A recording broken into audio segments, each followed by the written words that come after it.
सना की तंग गलियों में हलचल थी। मस्जिद की अजान की गूंज के साथ बाजार खुल रहे थे, लेकिन एक घर के अंदर खामोशी पसरी थी।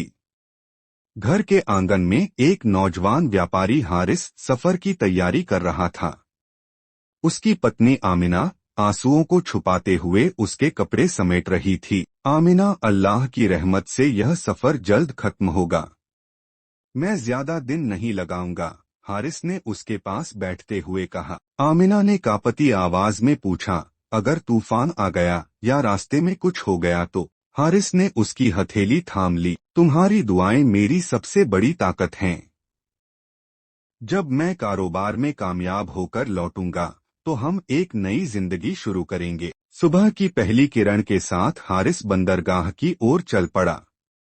आमिना दरवाजे पर खड़ी तब तक देखती रही जब तक उसका जहाज समंदर में गुम न हो गया। वो नहीं जानती थी कि यह जुदाई चंद महीनों की नहीं बल्कि कई सालों की होने वाली थी। हारिस के जाने के बाद आमिना की जिंदगी सिर्फ इंतजार बनकर रह गई। हर सुबह वो घर के दरवाजे पर बैठ जाती, आंखें समंदर की तरफ टिकी रहती, मानो कभी भी हारिस का जहाज सफेद पाल फैलाए लौट आएगा। दिन महीने में बदले और महीने साल में, लेकिन हारिस की कोई खबर न आई। पड़ोसी और रिश्तेदार धीरे धीरे आमिना के सब्र पर हैरान होने लगे। इतने साल हो गए बहन, एक बुजुर्ग औरत ने कहा। शायद हारिस अब इस दुनिया में नहीं है। तुम्हें अब जिंदगी में आगे बढ़ जाना चाहिए। आमिना ने आंसुओं को छुपाते हुए मुस्कुराने की कोशिश की। जब तक सांस है मैं हारिस की राह देखूंगी। अगर वो इस दुनिया में नहीं तो आखिरत में जरूर मिलेंगे। रात के अंधेरे में आमिना हारिस की पुरानी चादर को गले लगाकर रोती, फिर उठकर नमाज पढ़ती और अल्लाह से उसके सलामत लौटने की दुआ मांगती। वो नहीं जानती थी कि उसकी दुआएं समंदर के उस पार तक पहुंच रही थीं। एक सुबह जब सूरज की हल्की किरणें सना की गलियों में उतर रही थीं, आमिना हमेशा की तरह अपने दरवाजे पर बैठी थी। उसकी आंखों के नीचे गहरे काले घेरे थे, मगर चेहरे पर उम्मीद की चमक अब भी बाकी थी। तभी गली में हलचल मच गई। एक जहाज बंदरगाह पर लौटा है। एक बच्चा चिल्लाया। वो लोग समंदर में खो गए थे, मगर अल्लाह ने उन्हें बचा लिया। आमिना का दिल जोर से धड़कने लगा। उसने अपनी चादर संभाली और नंगे पांव बाजार की तरफ दौड़ पड़ी। लोगों की भीड़ में से गुजरते हुए उसकी नजर एक थकेमांदे नौजवान पर पड़ी, जिसका चेहरा सूरज की धूप से झुलस चुका था। क्या तुमने हारिस को देखा है? आमिना की आवाज कांप रही थी। नौजवान की आंखें भर आईं। मैं हारिस के साथ था। हमारा जहाज तूफान में फंस गया था। वो जिंदा है, एक दूरदराज के टापू पर फंसा है। उसने कहा था, अगर मैं कभी बचकर लौटा तो उसकी पत्नी को खबर दूं कि वो उसे कभी भूल नहीं पाया। आमिना की आंखों से आंसू झरने लगे। उसने सजदे में गिरकर अल्लाह का शुक्र अदा किया। उसकी उम्मीद की लौ अब और ज्यादा रोशन हो गई थी। वो रात आमिना के लिए बहुत भारी थी। दिल उम्मीद से भर चुका था, लेकिन हर गुजरता पल और मुश्किल लगने लगा। उसने घर के दरवाजे पर एक दिया जला दिया, ताकि अगर हारिस रात के किसी पहर लौटे तो उसे रास्ता नजर आए। आमिना की आंखों में नींद का नामो निशान नहीं था। वो मसल्ले पर बैठी तस्बीह पढ़ रही थी। हर दुआ में बस एक ही इल्तिजा थी, या अल्लाह मेरे हारिस को सलामत लौटा दे। रात के आखिरी पहर, जब पूरी बस्ती नींद में डूबी थी, दरवाजे पर हल्की सी दस्तक हुई। आमिना का दिल जोर से धड़कने लगा।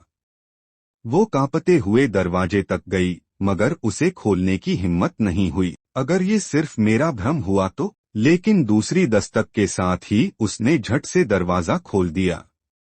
सामने एक थकाहारा आदमी खड़ा था, चेहरा धूल से भरा, कपड़े फटे हुए और आंखों में बरसों का दर्द। आमिना। उसकी आवाज टूटी हुई थी, मगर इतनी जानी पहचानी कि आमिना का पूरा वजूद कांप उठा। हारिस। आमिना ने कांपते हुए उसका चेहरा छुआ, जैसे यकीन करना चाह रही हो कि ये सपना नहीं है। हारिस की आंखों से आंसू झरने लगे। अल्लाह ने तुम्हारी दुआएं कबूल कर ली, आमिना। मैं लौट आया हूँ। आमिना ने रोते हुए हारिस को अपनी बाहों में भर लिया। उसके सालों के सब्र का फल उसकी आंखों के सामने था। अल्लाह ने उसकी हर आंसू की कीमत चुका दी थी। हारिस की वापसी के बाद भी आमिना को यकीन नहीं हो रहा था कि उसका सब्र रंग ला चुका है। उसने हारिस के हाथों को थाम लिया, जैसे डर रही हो कि वो फिर खो न जाए। हारिस ने मुस्कुराते हुए उसके आंसू पोंछे। मैं सच में लौट आया हूँ, आमिना। तुम्हारा सब्र और दुआएं ही मेरी ताकत थीं। आमिना ने सिसकते हुए कहा, तुम्हें पता है, मैंने हर रोज दरवाजे पर दिया जलाया, ये सोचकर कि अगर तुम लौटो तो तुम्हें रास्ता नजर आए। हारिस की आंखें भर आईं। वो दिया मैंने देखा था, आमिना। जब मैं गांव के करीब पहुंचा तो वही रोशनी मुझे घर तक ले आई। आस पड़ोस के लोग सुबह होते ही इकट्ठा होने लगे। पूरे गांव में आमिना और हारिस के मिलन की खबर फैल गई। लोग हैरान थे कि इतनी लंबी जुदाई के बाद भी आमिना ने हार नहीं मानी। एक बुजुर्ग औरत ने आमिना से कहा, तुम्हारा सब्र हम सबके लिए एक मिसाल बन गया है। अल्लाह ने तुम्हारी वफा का इनाम तुम्हें लौटा दिया है। आमिना ने सिर झुका लिया और अल्लाह का शुक्र अदा किया। उसे एहसास हो गया था कि जो इंसान सच्चे दिल से अल्लाह पर भरोसा करता है, उसकी दुआ कभी खाली नहीं जाती। कुछ ही दिनों में हारिस ने अपने घर को फिर से सजाना शुरू कर दिया। वो जो सामान सफर पर बेचने के लिए ले गया था, वो तो खो चुका था, लेकिन उसके पास जो सबसे कीमती चीज थी, आमिना की मोहब्बत और सब्र, वो सलामत थी। हारिस ने गांव के गरीबों में खाना बंटवाया, मस्जिद में जाकर शुक्राने की नमाज पढ़ी और हर जगह अपनी पत्नी के सब्र की मिसाल देने लगा। लोग दूर दूर से आमिना से मिलने आते, उसकी बातें सुनते और उसकी दुआओं की ताकत पर हैरान रह जाते। एक दिन हारिस ने आमिना से कहा, अगर तुम चाहो तो हम कहीं और जाकर नई जिंदगी शुरू कर सकते हैं। यहाँ तुम्हें मेरे इंतजार के सारे दर्द याद आते होंगे। आमिना ने मुस्कुराकर जवाब दिया, हारिस, यही घर मेरा इम्तिहान था और यही मेरी जीत हुई है। मैं इस जगह को छोड़कर कभी नहीं जाऊंगी, क्योंकि यही वो जगह है जहां मेरी दुआएं कबूल हुई। सालों बाद जब उनकी जिंदगी खुशियों से भर गई, तो आमिना ने अपने बच्चों को हर रात ये कहानी सुनाई, एक औरत के सब्र की कहानी, जो अल्लाह पर भरोसे की सबसे बड़ी मिसाल थी। इस तरह आमिना और हारिस की जिंदगी अल्लाह के करम और सब्र की रोशनी से भर गई।